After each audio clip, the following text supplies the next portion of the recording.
137 carats of pure sunlight hidden away in a refugee's cardboard suitcase, and a Fabergé necklace that lay in its box for nearly a century, never finding the queen it was made for. These jewels belong to different eras and different worlds, but they share a truly extraordinary fate.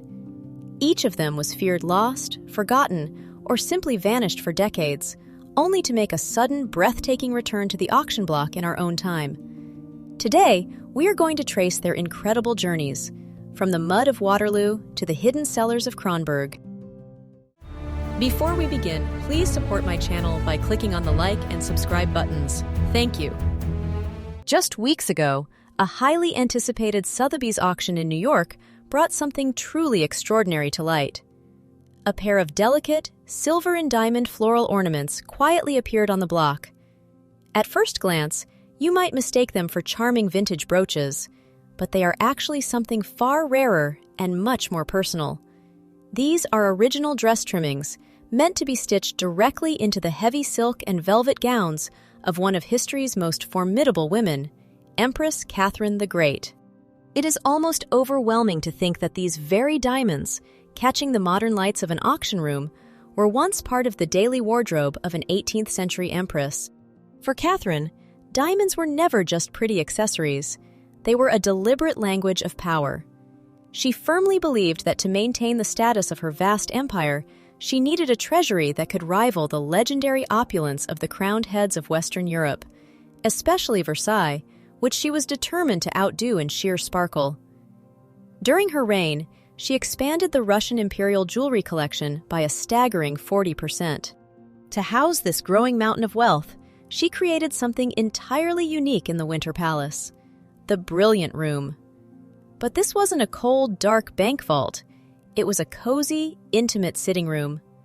The state regalia sat proudly under a crystal dome in the center, while the walls were lined with glass cabinets overflowing with gems.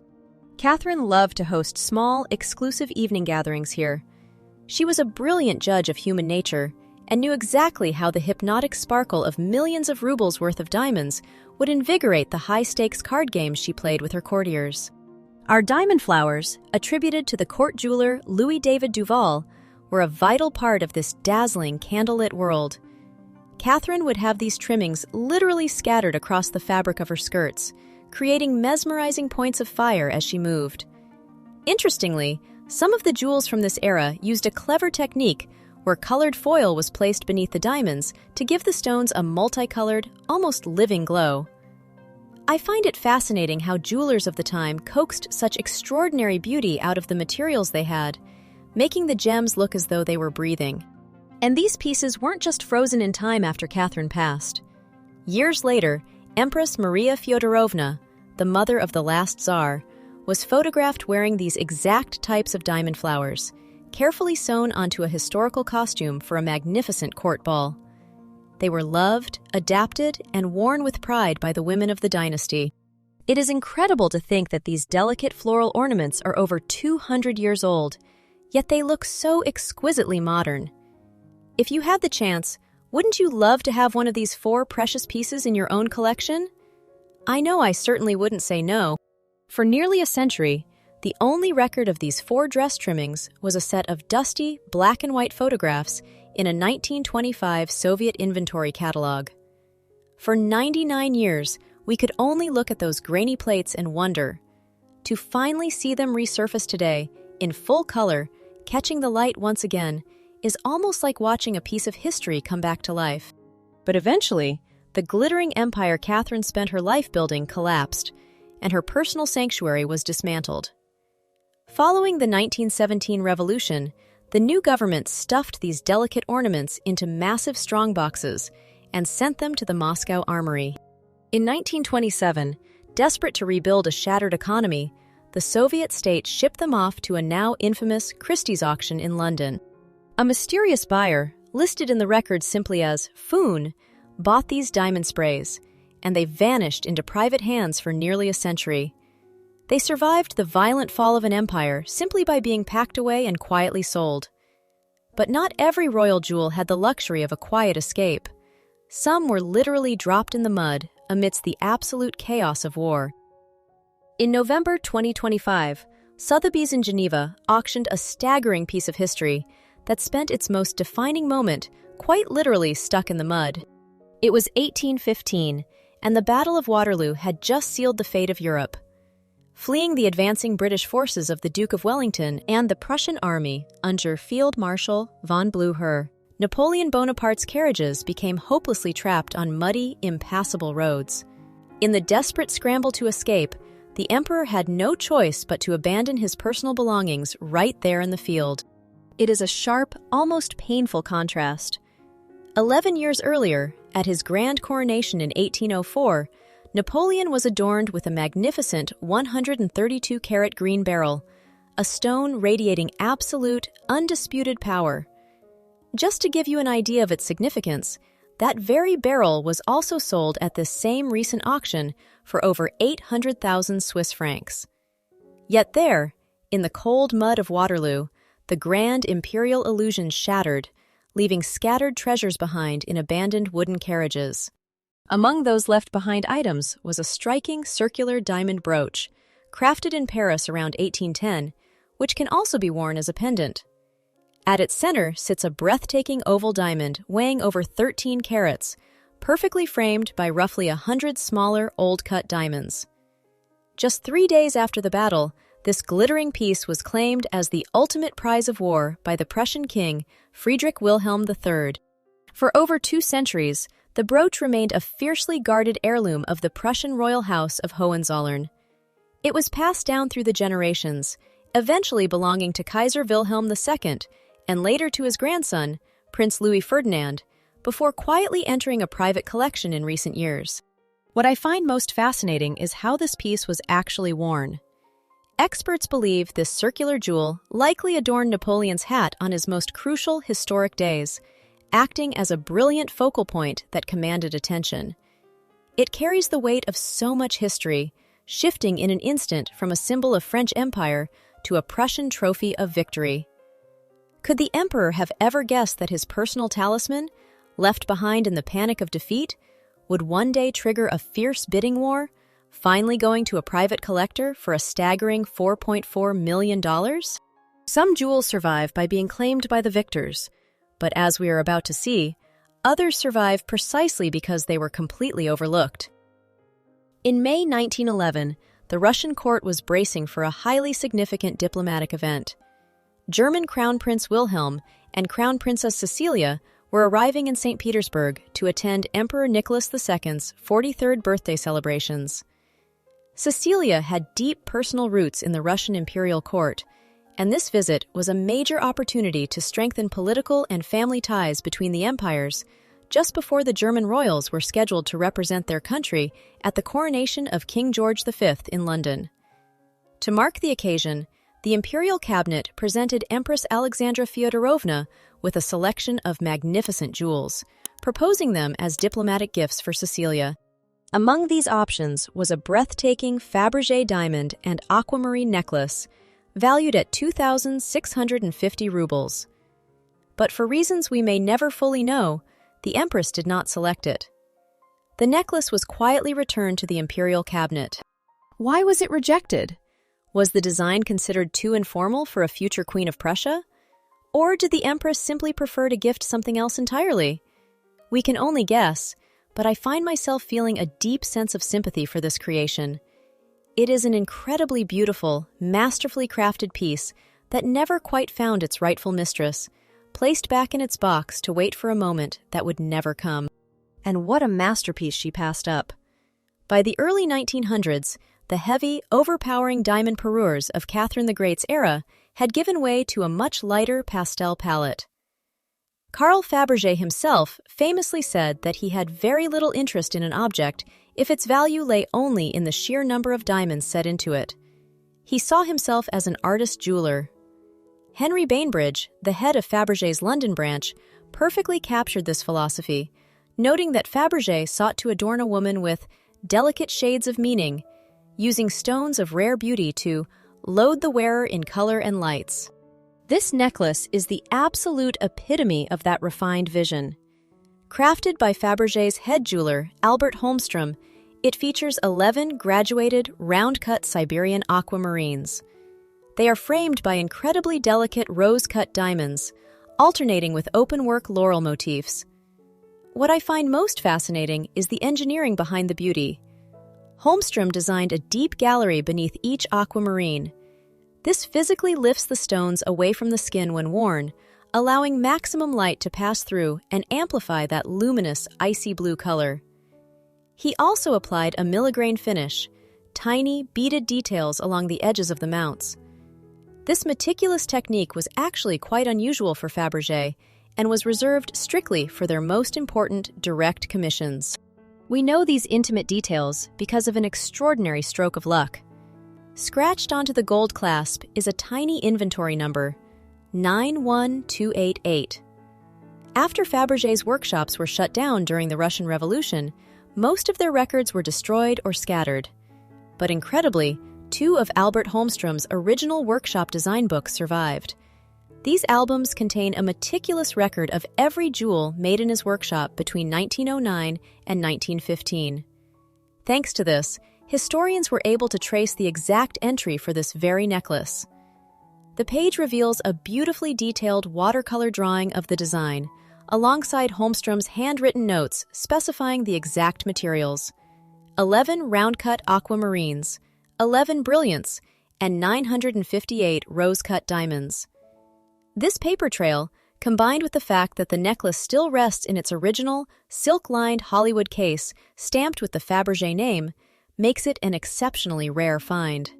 Because it was returned to the cabinet and never gifted, this breathtaking necklace bypassed the extravagant balls, the heavy perfumes, and the eventual violent collapse of the Imperial court. It simply lay in its box, undisturbed. Today, it shows virtually no signs of wear, a flawlessly preserved time capsule from 1911. While this magnificent necklace sat quietly in the dark, pristine and untouched, another Fabergé aquamarine piece from that exact same era was about to experience a much more turbulent and dangerous destiny. This next story is a bit more personal, perhaps less focused on crowned heads, but I simply couldn't leave it out. It touches on something deeply human about why we hold on to these objects. It is a pendant of more than 30 carats, pale blue, transparent, set with diamonds and suspended beneath a delicate diamond bow. When it was first consigned to Druitt's, little was known about its maker. Its elegant appearance suggested Fabergé, but in the world of high jewelry, resemblance is not proof. But Charlotte Peel, the head of jewelry at the auction house, had a suspicion. The exceptional quality of the workmanship and that specific diamond ribbon bow surmount strongly hinted at a Russian origin. Looking closer, she noticed something easily missed: a faint inventory number scratched into the side of the gold gallery.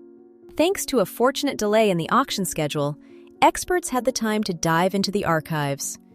The jewelry historian Geoffrey Munn reached out to those who hold the surviving Imperial cabinet ledgers. And there it was. That faint, hastily scratched number matched an entry from 1912. The Imperial family had purchased the pendant as a presentation gift. The records show the purchase, but not the recipient. However, the young girl's father was a doctor, and it has been suggested that this Imperial cabinet gift may have recognized his medical services, though the precise reason remains unconfirmed. That small sequence of events, the scratched digits, the ledger entry, the date, restored an identity that the jewel had carried silently for more than 100 years. Yet, the family drama attached to it is even more affecting. Just 6 years after that ledger was signed, their peaceful world was torn apart. By 1918, the streets of St. Petersburg were ravaged by civil war. During the Red Terror, anyone belonging to the so-called possessing classes faced the constant, imminent threat of execution.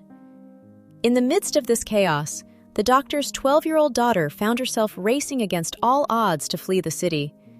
To get her beloved aquamarine safely past the patrols, she painstakingly sewed the pendant into the hem of her skirt. She did escape. In fact, she lived well into her 90s, eventually bequeathing this precious relic of her childhood to a dear friend. Years later, it passed to that friend's child, who eventually brought it to auction. By then, the official connection to Fabergé and the Russian court had faded completely from memory. The physical object had survived, and the family legend of the dress hem remained, but the documentary link between them had to be discovered all over again. Isn't it a miracle that such tiny, almost invisible numbers can save great histories from oblivion? So much documentation was destroyed during the Revolution, and anyone associated with Fabergé hid whatever they could to keep quiet. Yet, those faint digits survived to tell the tale, allowing this beautiful pendant to far exceed its estimates and sell for £35,000. That young girl managed to walk across a border with her family's legacy hidden in a simple piece of fabric. But as the war escalated across Europe in the following decades, other aristocratic families found themselves with collections far too large to sew into a hem. They resorted to much heavier measures, choosing to bury their heritage under solid concrete. This brings us to a spectacularly beautiful piece, the Hess Ears of Wheat Tiara. It features 10 diamond wheat stalks of varying lengths, arranged in a delicate, wreath-like style.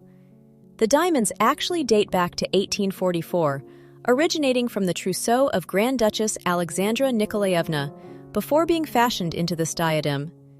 In 1925, Prince Philip of Hesse presented it to his bride, Princess Mafalda of Savoy, as a wedding gift. She wore it for their nuptials at Racconigi Castle, and it quickly became one of her signature pieces. Princess Mafalda wore this wreath of diamonds beautifully and often, from a formal visit to the Vatican to the glamorous Olympic Gala in Berlin in 1936. I find the contrast between those glittering, elegant pre-war moments and her ultimate fate incredibly heartbreaking. By 1943, caught in the brutal political crossfire of the war, the princess was arrested by the Gestapo. She was sent to the Buchenwald concentration camp under the assumed name Frau von Weber, where she tragically died in August 1944 after an Allied bombing hit the camp. While the princess was enduring the unthinkable, her family was desperately trying to save the very treasures she had once worn. With bombings escalating around Frankfurt in late 1944, Prince Wolfgang and the estate manager, Heinrich Lange, gathered the family's most priceless heirlooms. Tiaras, gold cutlery, family Bibles, and hundreds of carats of loose diamonds were carefully packed into a zinc-lined wooden box. They soldered it shut to make it waterproof, buried it deep in the sub-basement of their home, Kronberg Castle, poured cement over the hole, and built a false brick wall to hide the spot completely. They had every reason to believe the jewels were safe. But in April 1945, the U.S. Third Army arrived at the estate, giving the family a mere 4 hours to pack whatever they could carry and vacate the premises. The castle was requisitioned and turned into an officers' club for American troops. And this is where the story takes an almost absurd turn. In November of that year, someone decided to knock down that false brick wall, hoping to find a hidden stash of vintage wine. Instead of Bordeaux, they noticed a patch of fresh concrete on the floor. The heavy zinc box was dug up, pried open, and its contents dumped out onto a bed by the club's manager, Captain Kathleen Nash, and Colonel Jack Durant. These American officers didn't just take the jewels as souvenirs. They began to systematically dismantle a royal legacy. To make the pieces easier to smuggle and sell, Nash and Durant ruthlessly pried the diamonds, sapphires, and rubies from their antique settings. They mailed gold scraps to relatives in Wisconsin and used military diplomatic pouches to ship the stones back to the United States. They eventually fled to America, marrying each other along the way, likely hoping to avoid having to testify against one another. But military investigators were already closing in. In early June 1946, Nash and Durant checked into the luxurious LaSalle Hotel in Chicago. At 2 a.m, they were standing in their room, pouring glasses of champagne, perhaps thinking they had pulled off the perfect heist. Then came a sharp knock on the door. The authorities had arrived. The theft was valued at over $2.5 million at the time. Devastatingly, only a small fraction was ever recovered, as so many pieces had been destroyed forever. But miraculously, the delicate ears of wheat tiara was among the surviving 10%. It was returned to the family in 1951. Today, after surviving a world war, a concrete grave, and an international heist, that very wreath of diamond wheat sparkles once again on the brides of the House of Hesse. While the Hesse tiara finally found its way back to its family, there is another royal masterpiece that took a much stranger path. If you were to trace the journey of this next piece on a world map, you would hardly believe the sheer, unpredictable geography of its survival. It is known as the Russian Beauty, and looking at it, you can easily see why. Crafted in 1841 by the Russian court jeweler Bolin for Empress Alexandra Fyodorovna, wife of Nicholas I, this kokoshnik-shaped tiara features 25 large, natural drop pearls. They are suspended gracefully from pointed diamond arches, designed to float over a glittering diamond base. It is an absolute triumph of 19th century craftsmanship.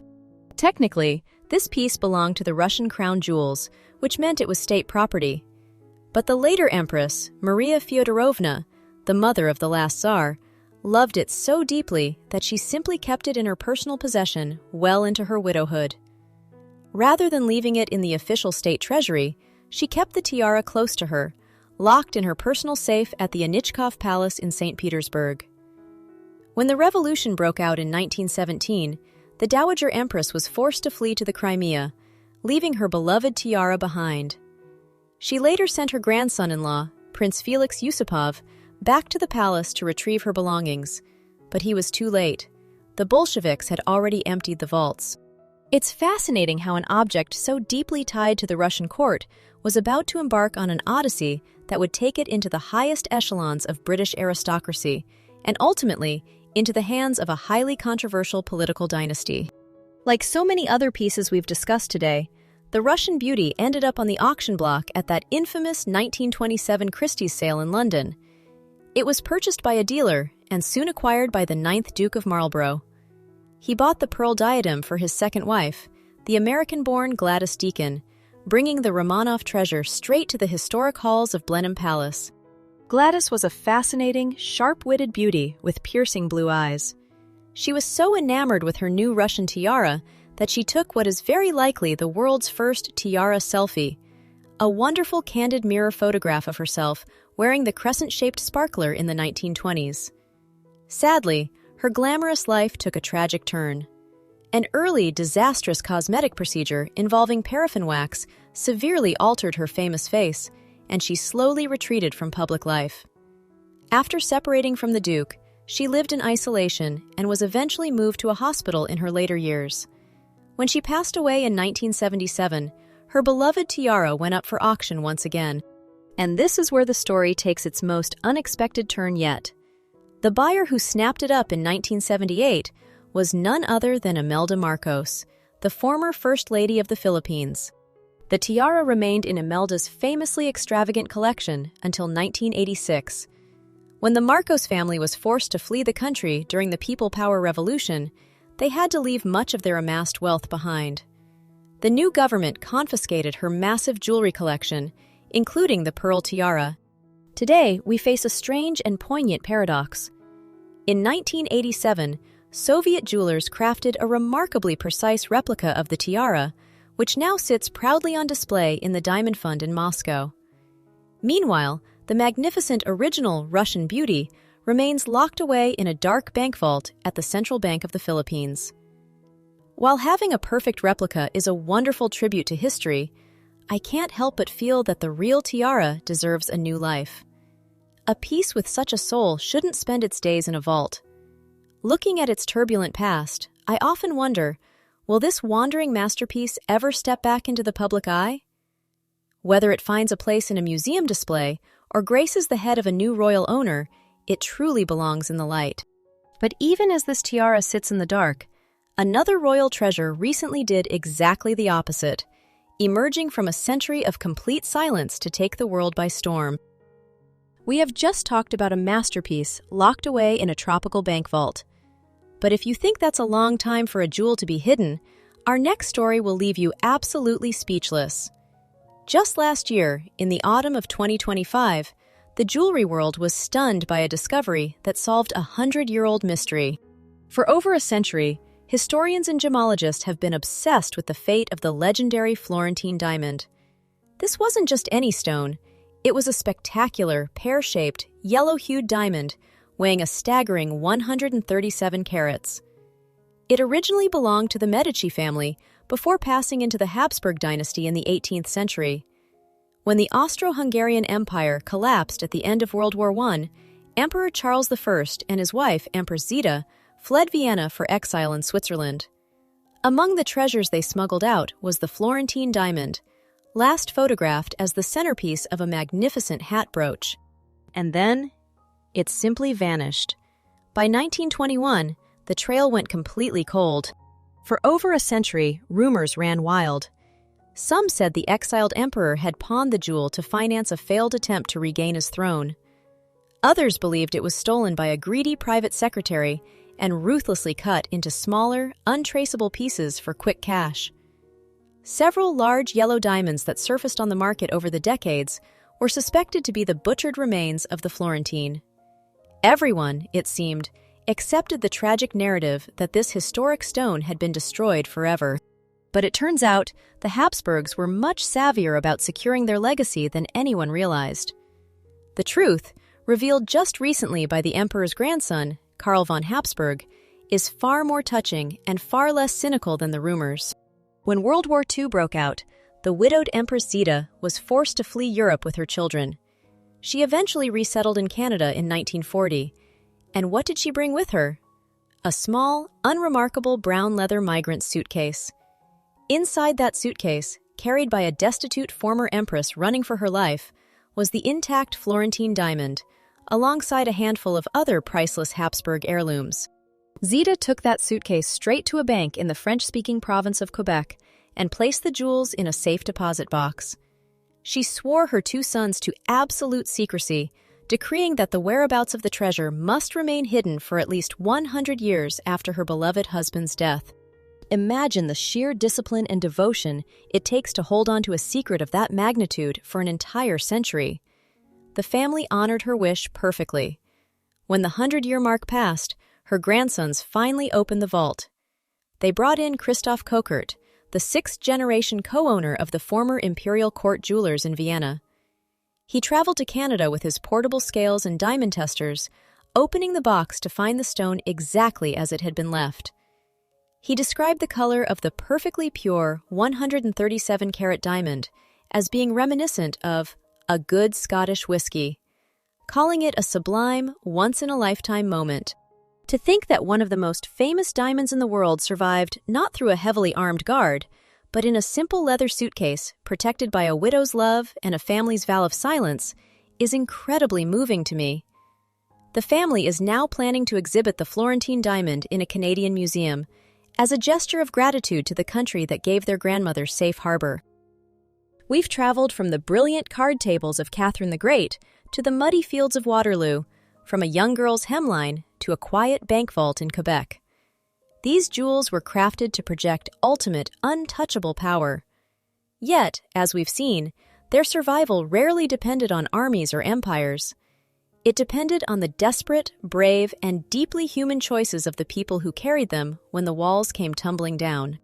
Jewels may be made of cold, hard stone, but the history they carry is remarkably fragile. Whether it's an aquamarine pendant saved by a child, a tiara buried under concrete, or a diamond hidden in a battered suitcase, these treasures do not speak. They rely on us to tell their stories. And as long as we keep uncovering their secrets, the people who wore them will never truly be forgotten. If you found this journey through royal history as moving and fascinating as I did, please consider giving this video a like and subscribing to the channel. Hitting the bell icon ensures you won't miss our next great story.